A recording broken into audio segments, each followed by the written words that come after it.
সামনেই বড়দিন, তার আগেই সেজে উঠল কলকাতা বিমানবন্দর। ক্রিসমাসের মাঝেই শতবর্ষে পদার্পণ করছে নেতাজি সুভাষচন্দ্র বোস আন্তর্জাতিক বিমানবন্দর। সেই কারণেই শুরু হচ্ছে grand celebration.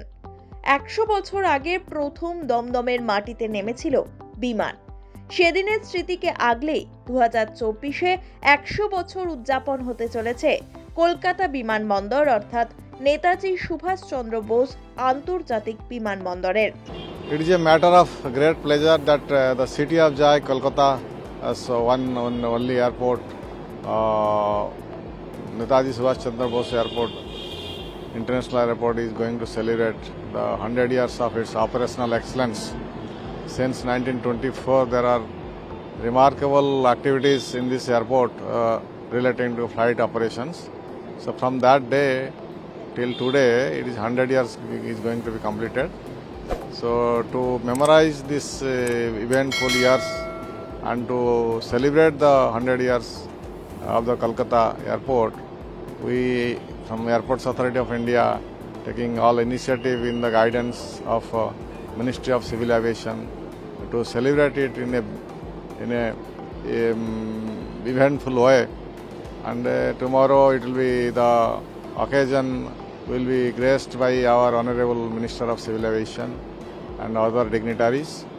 So it's a great pleasure and inspiration for next generation to peep through the history of the eventful history of Kolkata Airport. So I think people of Kolkata should celebrate so far with all pomps and ceremonies and with all commitment to improve further and to see the future beyond the present. জানা যায় 100 বছর আগে 1924 সালের 2রা মে royal air ফোর্সের বিমান নিয়ে এক ফরাসি পাইলট কলকাতায় প্রথম অবতরণ করেন। এর 3 দিন বাদে আরও একটি বিমান আগ্রা থেকে কলকাতায় আসে। এবার সেই ইতিহাসেরই উদযাপন করতে চলেছে বিমানবন্দর কর্তৃপক্ষ। 1641 একর এলাকা জুড়ে বিস্তৃত এই কলকাতা বিমানবন্দর দেশের মধ্যে পঞ্চম ব্যস্ততম বিমানবন্দর হিসাবে উঠে আসে। 22 মিলিয়ন যাত্রী পরিবহনের রেকর্ড নিয়ে দিল্লি, মুম্বাই, বেঙ্গালুরু ও চেন্নাইয়ের পরেই স্থান করে নেয় নেতাজি সুভাষচন্দ্র বোস আন্তর্জাতিক বিমানবন্দর।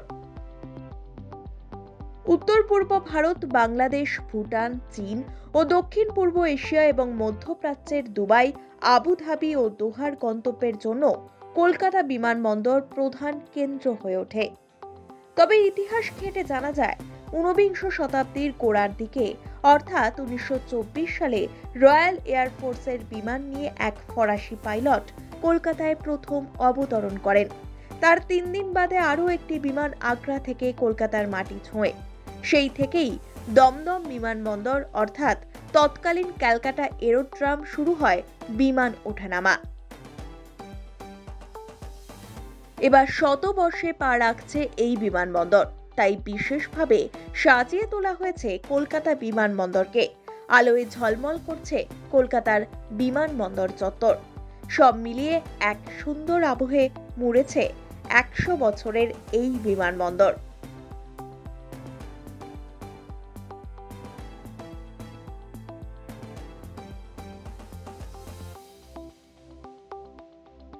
Bureau report, one India Bangla.